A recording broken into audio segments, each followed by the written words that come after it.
Caracol Radio. Historias del mundo. Diana Uribe. Buenas. Invitamos a los oyentes de Caracol que quieran ponerse en contacto con los programas, llamar al 268-6797, 268-6797, escribir al email info@casadelahistoria.org o director@casadelahistoria.com o la página web o las redes sociales. Hoy vamos a empezar una serie de capítulos por la historia de un pueblo que hoy está en agonía, Siria.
Cuando un pueblo está metido en una guerra, cuando tiene un conflicto de grandes proporciones, se le ve solo la guerra, solo el conflicto, se le ve solo la situación de agonía, porque las guerras y los conflictos y las agonías son siempre noticias de primera línea en el mundo de las comunicaciones actuales.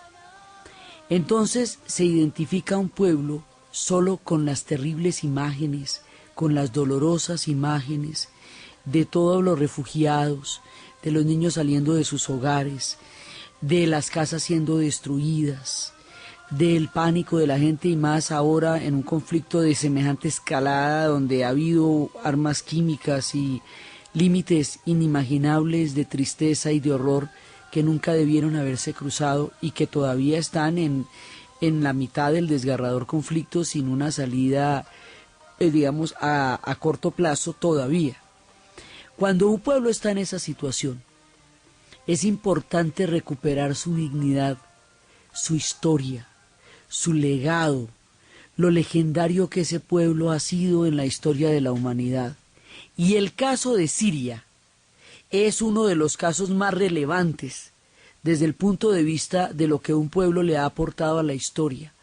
Siria ha estado presente en la historia literalmente desde el principio de la historia de la humanidad como civilización, desde el comienzo de los pueblos.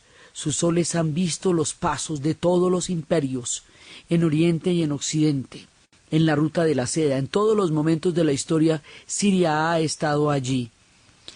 Vamos a hacer una serie que va hasta Navidad sobre Siria, por la dignidad de este pueblo, por el tributo de este pueblo, por el homenaje a este pueblo que hoy sufre una historia desgarradora, por la cantidad increíble de ciudadanos sirios que nos habitan en Colombia, de los descendientes y de los que llegan todos los días y de toda la gente de Siria, que es también una parte importante del legado cultural e histórico de nuestro país. También hablaremos de ellos y de su migración hacia nuestras tierras en tiempos de la disolución del Imperio Turco Otomano. Estos son una mirada por la magnificencia de Siria en la hora de su agonía y empezamos.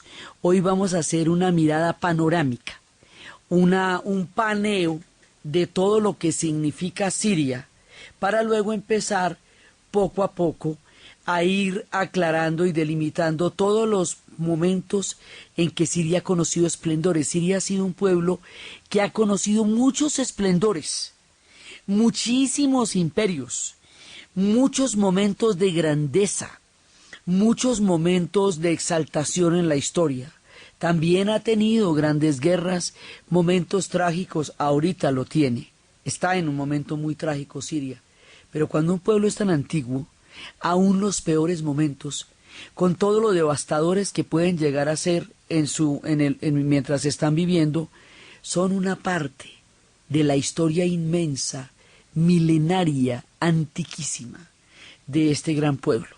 Los invitamos a desplazarnos hacia los lugares del Medio Oriente, hacia las míticas ciudades de Damasco y Alepo, hacia las ciudades de Homs, hacia la ciudad de las Norias, hacia el Crac de los Caballeros, hacia la gran mezquita de Damasco, hacia el tiempo de los cruzados, hacia el tiempo de los mamelucos, el tiempo del Islam, el tiempo de Bizancio, el tiempo de los otomanos, las historias de Lores de Arabia, toda esta cantidad de fascinaciones y de leyendas y de historia, la dinastía de los Omeyas, de donde viene Abderramán para fundar todo el mundo del califato que en Córdoba llevaría a su mayor esplendor.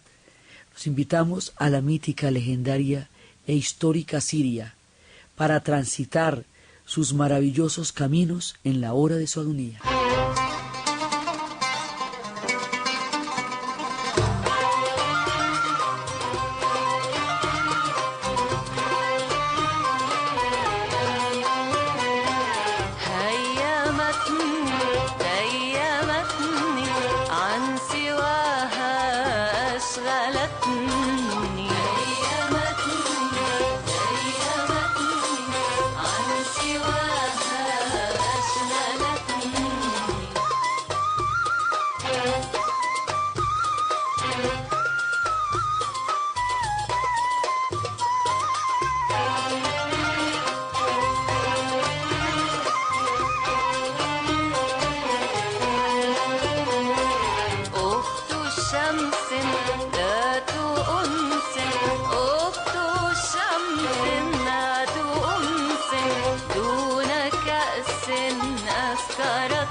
La historia de Siria es tan antigua como la historia de Mesopotamia, porque queda en la misma zona. Situémonos en el valle entre el Tigris y el Éufrates. Toda la parte sur de ese valle es donde es Sumeria, donde surgen las civilizaciones, pero resulta que eso es como, digamos, un mismo conjunto de ciudades y de pueblos que crecieron en la misma época. Entonces, nosotros llamamos Mesopotamia, generalmente pensamos en lo que es Irak, porque es en lo que hoy es Irak, porque es el sur, esto que baja, digamos, al Golfo Pérsico, donde estaba Babilonia, donde estaba Ur de Caldea, donde estaba Sumeria, donde está incluso pues donde estaba Caldea y todo eso. Pero es que hay una parte en el norte, aún entre el Tigris y el Éufrates y el Orontes, arriba. Esa parte de arriba donde estuvo Asiria también es parte de este complejo de civilizaciones. O sea, esto también es Mesopotamia más o menos al norte. Por lo tanto, la tragedia de todo lo que ha pasado en Irak durante toda esta década y lo que está pasando en Siria afecta a todo el conjunto de la memoria histórica de Mesopotamia, porque Siria se había conservado intacta y a través de Siria se podía ver la magnificencia que tuvo Irak en su calidad de Mesopotamia, pero ahora la guerra también llegó a Siria, entonces este pedazo que antes florecía maravilloso y espléndido, también está siendo ahorita víctima de toda la insensatez y la barbarie de la guerra. Pero el asunto es que allí, donde quedan Irak y arriba Siria, se originaron las civilizaciones.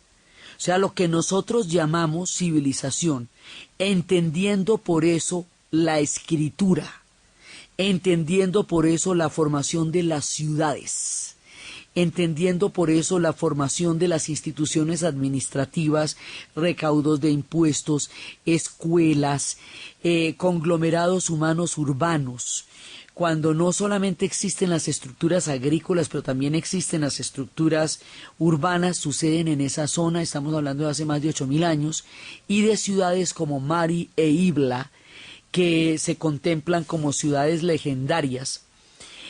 Siria va a aparecer muchísimo en la Biblia, muchos de los relatos bíblicos tienen que ver con Siria, porque está, como les digo, desde el principio de los tiempos. Entonces, cuando uno se mete con ellos, se mete con las tablillas cuneiformes en las cuales están reseñadas las grandes ciudades de Siria, en las cuales está, por ejemplo, hay dos que se disputan el privilegio de ser las ciudades más largamente habitadas en la historia, que son Damasco, su capital, que ellos llaman el Sham, y Alepo. Alepo también es otra ciudad antiquísima, eso en Siria. Esta zona es muy antigua. En Líbano también hay otra ciudad que se disputa este honor, que es Biblos, que se disputa el honor de ser ciudades que han estado habitadas desde hace 8.000 años de manera ininterrumpida y en donde las civilizaciones han florecido, sean cual sean los centros de poder donde ellas se originen. Entonces, en las escrituras cuentan cómo Abraham, en el viaje de Ur de los Caldeos a Canaán, pasa por Damasco. Y en el libro segundo de Samuel se habla de la victoria de David sobre los damasenos. El primer testimonio histórico de Damasco son unas tablas que se llaman las tablas de Mari, que son del año 2500 a.C., y los archivos de Ebla, que son un poquito después, y un asentamiento amorita que comenzó más o menos para el segundo milenio, y Damasco se sitúa desde entonces en una esfera de influencia fundamental, y va que ellos van a estar de la mano de los egipcios, están en los archivos registrados de Tel al-Amarna, y después cayeron en manos de los asirios hacia el año 732, y ahí estuvo Nabucodonosor, el antiguo rey de Babilonia, que conquistó Siria, pero también Ciro, rey de Persia, terminó haciéndola parte del poder de la zona. Es decir, esta gente está metida en todas las grandes civilizaciones. Conocieron a los babilonios, conocieron a los asirios, conocieron a los egipcios, conocieron a los persas en la antigüedad. O sea, como son tan viejos los sirios, tienen que ver con todo el mundo a medida que todo el mundo va existiendo. Entonces son contemporáneos de todos los órdenes mundiales, desde los más antiguos hasta los más dramáticamente modernos. Están en todas partes los sirios y precisamente por la cantidad de historia que tienen, hay una gran cantidad de pueblos que los habitan. Entonces ahí están, pues han pasado los árabes, los arameos, los fenicios, los asirios, los babilonios, circasianos, que son unos de una piel muy blanca, kurdos, judíos, acadios, van a tener una base fundamental, inclusive en la Siria moderna, drusos también hay allá, hay gente de todo lado, porque todos los pueblos y civilizaciones han pasado por allá. Los nabateos fueron los que crearon allá, digamos, como un asentamiento de civilización muy importante, y uno de los reinos nabateos más importante y más maravilloso y más espléndido, la ciudad de Palmira. Las referencias de Siria nos van a resultar de alguna manera conocidas porque pues casi todo el eje cafetero tiene los nombres de esta zona. Sí, lo que se llamaba Antioquía era Siria. Sí, eso pues hoy es el departamento de Antioquia. ¿Cierto? Entonces hay una similitud. Palmira Valle, que la ciudad así, la ciudad espléndida, eso viene de una ciudad maravillosa, la ciudad de Palmira, del reino nabateo, donde reinó uno de los personajes legendarios de la historia, la reina Zenobia. La reina Zenobia llegó a tener un ejército colosal, llegó a darle un florecimiento a Palmira. En el centro de Palmira, las ruinas de Palmira son gigantescas, gigantescas, y en la plaza central de Palmira se hablaban en un día de mercado más de 24 lenguas de toda la antigüedad, y todos los productos del oriente se comerciaban en la ciudad de Palmira. Siria está, digamos, repartida entre el desierto y los oasis. Entonces, las ciudades se hacen alrededor de los oasis. Así Damasco está rodeada de un oasis, lo cual le da un límite muy claro a la ciudad. No puede crecer más allá de ahí, porque resulta que ahí ya se acaba el suministro de agua. Entonces, pues ellos que tienen el Orontes y el Éufrates, la región del Éufrates, de ahí han sacado una gran cantidad de sistemas de regadíos que han permitido agricultura en muchas zonas. Son muy ingeniosos, siempre lo han sido, en el manejo de las aguas. Entonces las ciudades están así en esta, digamos, como en esta intersección entre los oasis y los desiertos. Tiene desiertos muy grandes, zonas desérticas gigantescas y oasis. Por eso, porque el desierto allá es fuerte, los oasis son maravillosos, porque efectivamente están rodeados de esas palmeras verdes, verdes, verdes, verdes, que se llegan a ver como un espejismo cuando se está pasando del desierto a los centros que se hicieron alrededor de los oasis.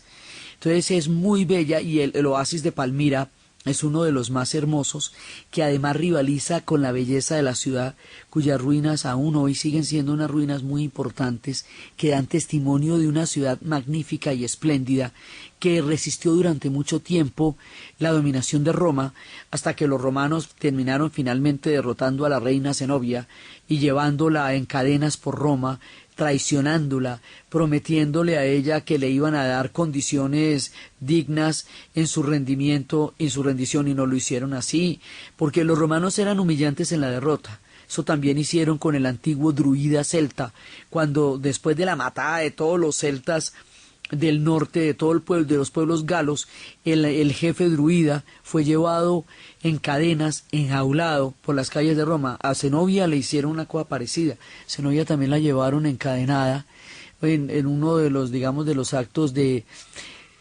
falta total de respeto y de dignidad por los pueblos que les dieron a ellos muchas batallas, pues ellos no perdonaban las grandes resistencias. Cuando les hacían unas resistencias muy grandes, ellos eran implacables, no solamente en la derrota, sino en el símbolo de humillación de sus grandes gobernantes. Termina la historia de la reina Zenobia de una manera muy dura, pero ella es uno de los grandes personajes y uno de los grandes héroes. Entonces, el cuento con los sirios es que llevan mucho, mucho, mucho tiempo ahí. Entonces eran parte de los asirios, eran parte de Mesopotamia también, tenían entonces eran parte del Kurdistán. El tema kurdo es importante acá.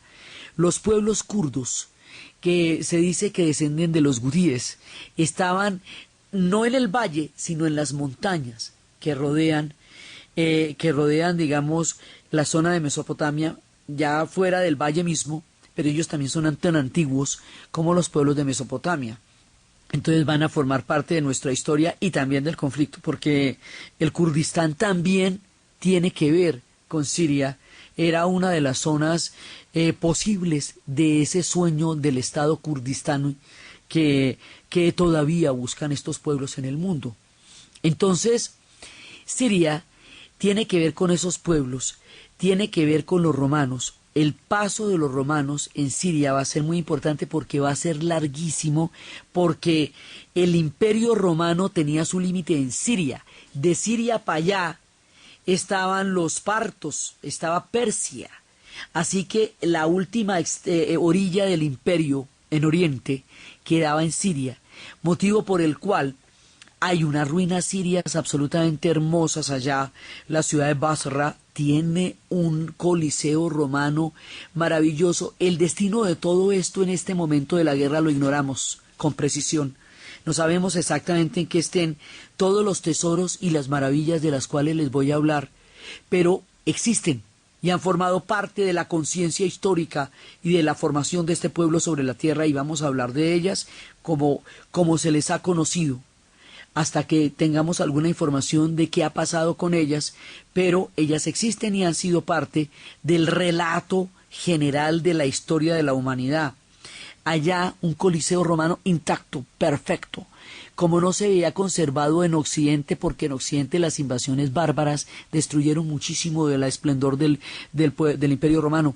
En Siria estaba completamente intacto. Esta ciudad de Basra es alucinante porque es ver un coliseo tal y cual estaba en la época de los romanos y remitirse en el momento de la actualidad al mundo de los romanos tal y como fue, de una manera impresionante.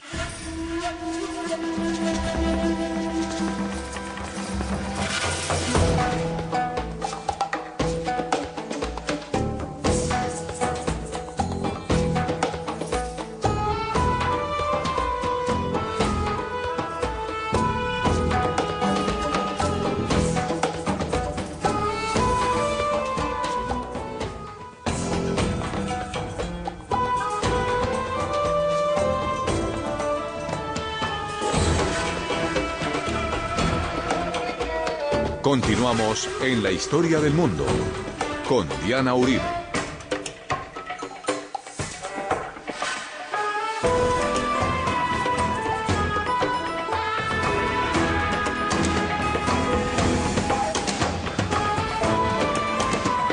Fueron parte del Imperio Romano durante 700 años. Pero antes de ser parte del Imperio Romano, fueron parte de la ruta de Alejandro, de las conquistas de Alejandro Magno. Y antes de las conquistas de Alejandro Magno, fueron parte del reino de Seleuco. Y precisamente Seleuco le puso a esta región por el nombre de su padre, Antioquía. Por eso es que se llama Antioquía, incluso mucho antes de la llegada de los romanos, y por eso es que le digo que por eso se llama Antioquia, que uno no sabe cómo terminó todo el Medio Oriente en el eje cafetero, pero ahí terminó. Entonces, resulta que estos pueblos han recibido el influjo civilizador de los egipcios, de los hititas, de los griegos. Hay una calle, queda una calle de lo que se llamaba Apamea, y Apamea era la escuela neoplatónica, y era uno de los puntos de la alta filosofía. Y hay unas columnas que tienen una forma aserrada, de manera que cuando se llaman columnas salomónicas, de manera que cuando se transitara por ellas en carruajes diera la sensación de girar, como si estuvieran girando las columnas, en un efecto visual alucinante. Y esto es una calle como de unos 5 kilómetros, que es lo que quedaba de la antigua ciudad Apamea. Durante el tiempo de los romanos se hicieron unos mosaicos en Shaba, que son literalmente los mosaicos. Dicen que ahí están los mejores mosaicos del mundo, y uno va y ahí están los mejores mosaicos del mundo. Sobre unas terrazas están unos mosaicos que llegan a mostrar en su perfección toda la gama de emotividad de las leyendas griegas y de los dioses griegos, de una forma como uno no se puede imaginar que los mosaicos puedan traducir las emociones humanas con estas pequeñas piedritas que conforman un gran mosaico. Entonces, ellos conocieron los esplendores del Imperio Romano, pero también las primeras formaciones cristianas en San Simeón, y el cristianismo en Siria es muy importante, porque primero es primigenio, original. De los primeros asentamientos cristianos está donde está San Simeón, el asceta, que creó, digamos, como un testimonio de este culto cristiano, del culto del cristianismo, como 5 siglos antes de que eso se lograra asentar realmente. O sea, están como los primeros pasos de lo que sería el mundo cristiano, que es muy importante, pero muy importante, el cristianismo en Siria. Y también está después ya los asentamientos cristianos grandes, ya digamos la manera como esto va a formar una parte fundamental de la identidad y de la cultura de Siria. Y después el Imperio Romano de Oriente pues se va a volver Bizancio, y esto también va a ser parte del mundo bizantino, y en esa medida también será parte de del influjo cristiano en sus formas también ortodoxas y en sus formas católicas, porque es que es también allá y desde allá en Damasco, de donde viene Pablo de Tarso, Saulo, y también dice: ándate a Damasco y pregunta por Saulo, y allá hay una ciudadela en Damasco que fue y está el sitio donde se ocultó Pablo de Tarso cuando lo estuvieron persiguiendo. Y en la ciudad de Malula se habla arameo. Hace poco la guerra llegó a Malula. La ciudad de Malula es una ciudad donde se reza el Padre Nuestro en arameo y se habla arameo antiguo, común y corriente, y donde hay unas historias de milagros de santas que allí encontraron la fuerza de la fe. El hecho de que esto sea cristiano también nos va a convertir. Después van a llegar los árabes y va a llegar el Islam, pero el Islam en Siria va a ser muy importante porque el califato de los omeyas, a la muerte del profeta, la primera dinastía de los 5 califas, que continuó con la civilización islámica cuando murió Mahoma, va a tener su sede en Damasco. Así que la mezquita de Damasco le caben 10.000 personas en oración. Y ahí en la mezquita de Damasco está enterrada la cabeza de San Juan Bautista, en una zona verde que está ahí. La ciudad de Damasco tiene 5.000 minaretes, que en la noche se veían iluminados de verde desde las altas colinas que mostraban esta ciudad metida en la mitad del oasis. Y también por el Islam, por los omeyas, que después vamos a ver todo lo que significa que los omeyas sean de Damasco y que Damasco se convierta en un centro del Islam inmediatamente después de que haya muerto Mahoma. O sea, el poder en el Islam se desplaza de la Meca a Damasco durante toda la época de los omeyas, y más adelante, cuando los abasides acaben con los omeyas, el centro de la civilización islámica se va a desplazar hacia Bagdad. Pero el tiempo de Damasco es muy importante, y además acuérdense que de ahí es donde se fuga uno que se llama Abderramán III, que va a llevar el Islam por toda el África del Norte y va a cruzar Fez y va a llegar a España, al sur de España, a Al-Ándalus, y ahí va a crear el califato de Córdoba, que sigue siendo una continuidad de la línea de los omeyas, que es la que fundan en Damasco. Damasco significa brocado. Van a ser los pueblos que van a tener todo el comercio de las telas. Por eso les digo, ellos fueron parte de la ruta de la seda también. Y ahora son parte del Islam y de los asentamientos cristianos, lo que los convierte también en uno de los escenarios de las cruzadas. Y del tiempo de las cruzadas queda un monumento impresionante que se llama el Crac de los Caballeros. Una fortaleza de un tamaño que se entraba a caballo por la fortaleza y se podía recorrer todo a caballo. Esa fortaleza era uno de los puntos en que los cruzados estaban atacando y defendiéndose de toda la guerra que le declararon al mundo musulmán. Saladino tiene una ciudadela en Damasco también. Salah al-Din, el hombre que le va a dar el carácter árabe a los pueblos árabes. Pues su historia es muy paralela a la de Egipto. Su historia está tejida por Egipto, porque Saladino va a crear un imaginario de la Gran Siria, un imaginario de este eje Cairo-Damasco, que para él es el lugar por excelencia del mundo árabe. Así que ellos también van a ser árabes. Entonces, pues son nabateos, son asirios, son árabes, son kurdos, todo eso hay en Siria. La diversidad es impresionante. Y después de esa diversidad tan grande, después del mundo musulmán, pues va a llegar el mundo otomano, que va a terminar con el esplendor del Islam árabe para entrar en el circuito del Islam turco. La disolución del imperio turco otomano va a hacer que Siria vaya a quedar convertida en un protectorado entre Francia e Inglaterra, cuando ellos, los sirios, habían conquistado su independencia en Francalid. Por allá estuvo Lorenz de Arabia, en la ciudad de Alepo, en el zoco de Alepo, más de 80, eso tiene 12 kilómetros, el zoco de Alepo, y hay de todo allá. Hay burros, hay oro, hay cantidades de brocados, de telas, un enjambre maravilloso del paso de las civilizaciones, el zoco de Alepo, de las rutas de las caravanas, de los caravanserais, donde había también imanes para la llegada de los caravanas, clérigos de diferentes formas religiosas para recibirlos, porque había también donde se hacían misas y donde se hacía la oración porque eran cristianos y musulmanes, en tiempos de todas las caravanas del desierto que llegaban a sentarse en Alepo, la ciudad tan antigua. Entonces también ellos van a estar en la repartición del Imperio Otomano, ellos son el Imperio Otomano que reparten, y ellos van a quedar de protectorados entre los ingleses y los franceses, lo que les roba el proyecto de independencia. Y al robarles el proyecto de independencia, esto quiere decir que ellos llegaron victoriosos a Damasco y que cuando fueron a proclamar su independencia, después de haber hecho todo ese proceso de la mano de Lawrence de Arabia, que estará también en nuestro relato, en ese momento ha habido un tratado secreto, el tratado Paix-Sicot, por medio del cual esa independencia en la práctica no va a quedar válida, porque Inglaterra y Francia se reparten la Palestina y la Mesopotamia, dando origen a los conflictos que hoy día todavía arden en la región.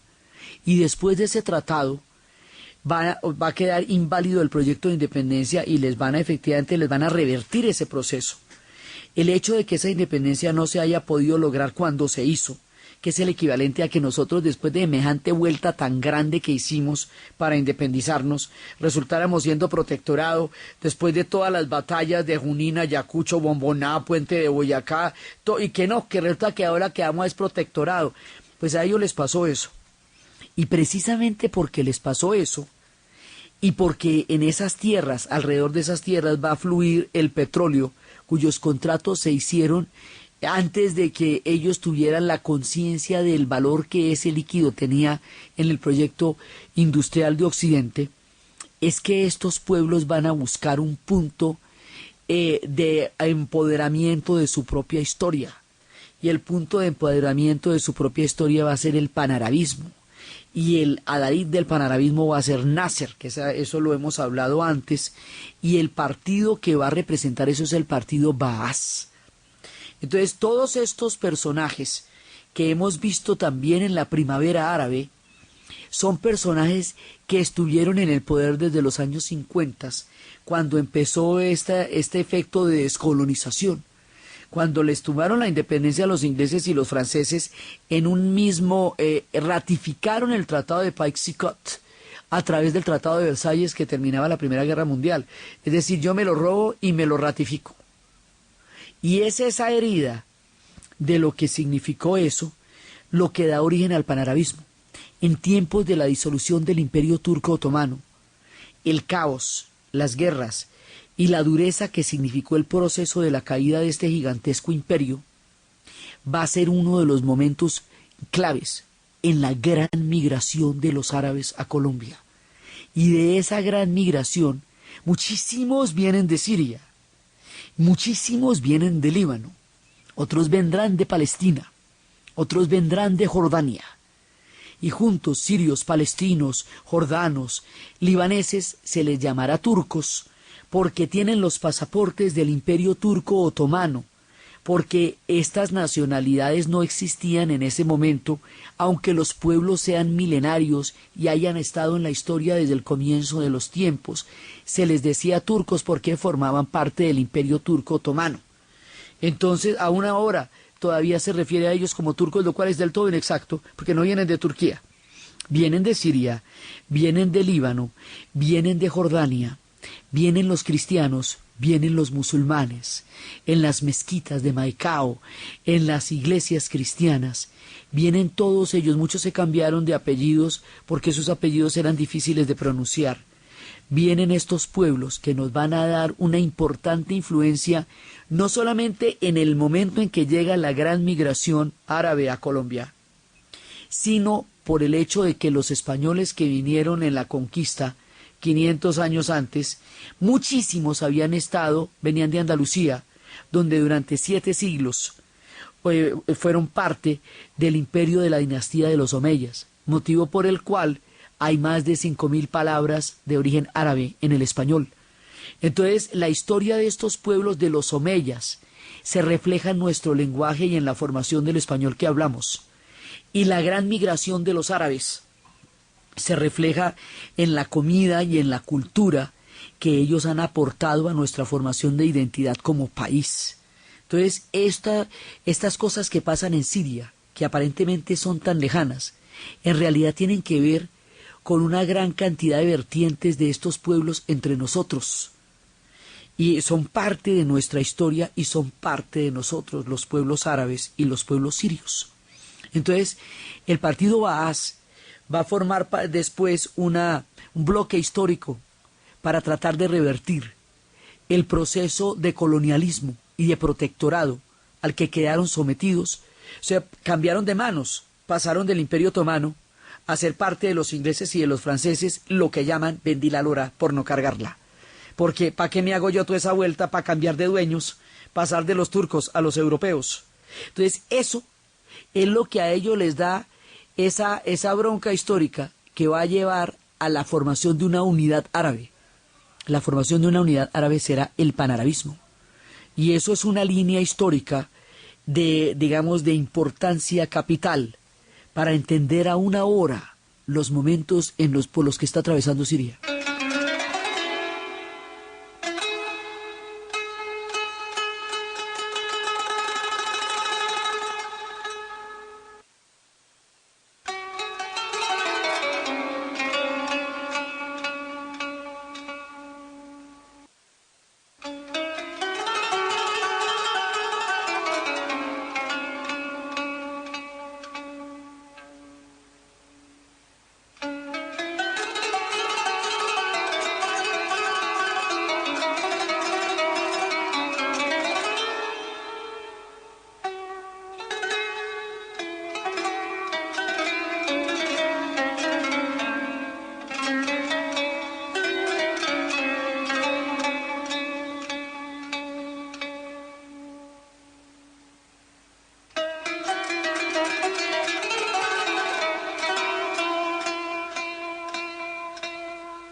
De ese grupo Baas, que es un proyecto laico, continental, que va por todo el norte del África y va por el Medio Oriente, de ese grupo Baas va a formarse todo un bloque histórico enorme que ha definido la independencia y la apropiación de su propia historia. Ellos hicieron también con Egipto y con Yemen un experimento que se llamó la RAU, República Árabe Unida, que como la Gran Colombia tenía el problema de cuál era el centro de poder.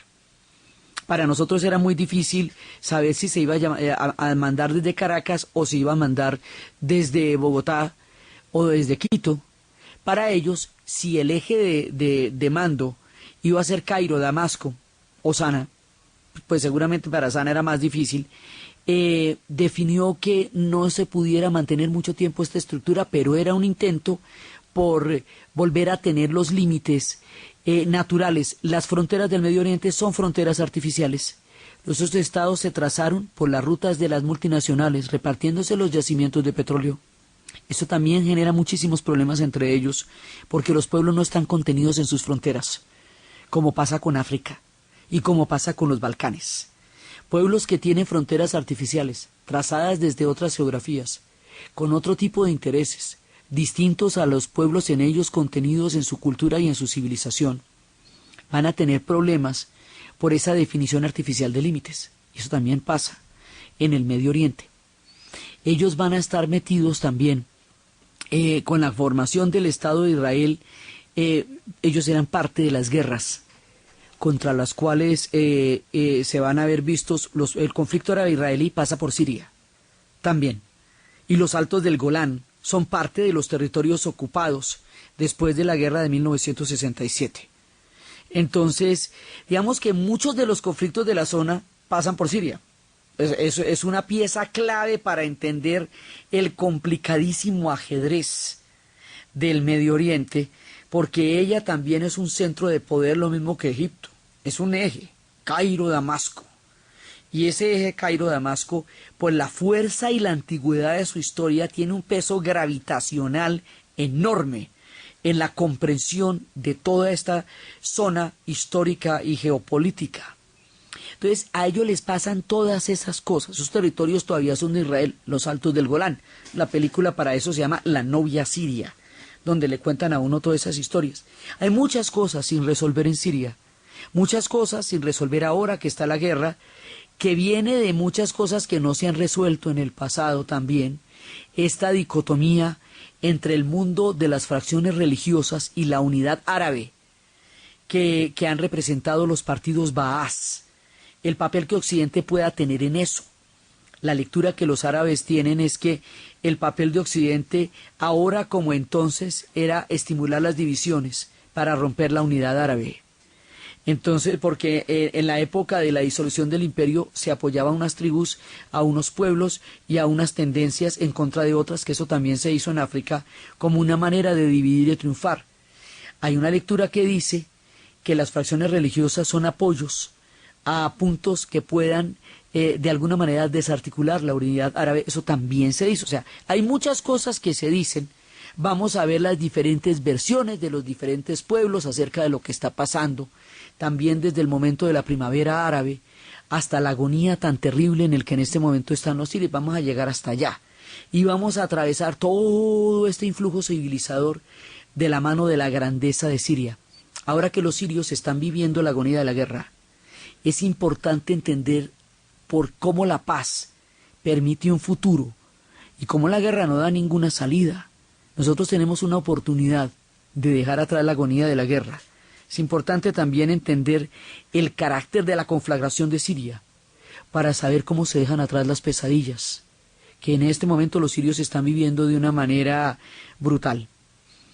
Como una dignidad a este pueblo tan importante en la historia y como una manera de entender que desde el punto de vista de la historia del mundo, Siria es un eje fundamental de la formación de las civilizaciones, el paso de los pueblos, las rutas, los brocados, el pensamiento, el islam, el cristianismo. Empezamos hoy una serie sobre Siria. Entramos en el país encantado de los oasis, de los desiertos y de la reina Zenobia.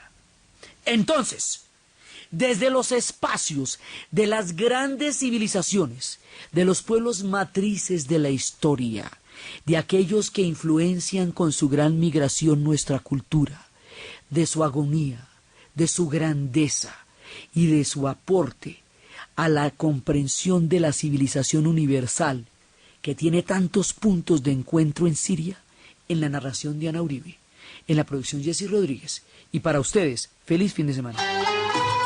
Historia del mundo. Diana Uribe. Historia de Siria. Derechos reservados Caracol Radio. Solo para uso educativo.